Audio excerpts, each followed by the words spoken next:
السلام علیکم دوستو، العباس ٹی وی میں خوش آمدید۔ 10 رجب المرجب، ولادت باسعادت حضرت امام محمد تقی الجواد علیہ السلام۔ تمام عالم اسلام کو مبارک ہو۔ حاجات کی قبولیت کے لیے امام محمد تقی علیہ السلام کا وسیلہ اختیار کیجیے۔ آیت اللہ کشمیری فرماتے ہیں، میں نے اس سورہ کی مدد سے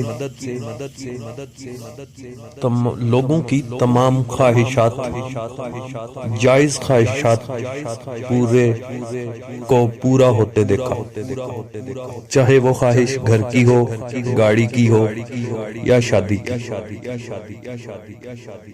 اگر کوئی شخص سورہ یاسین کو پڑھ کر حضرت امام تقی الجواد کی خدمت میں ہدیہ کر دے تو اس شخص کی تمام جائز حاجات و خواہشات اللہ تعالیٰ پوری فرمائے گا۔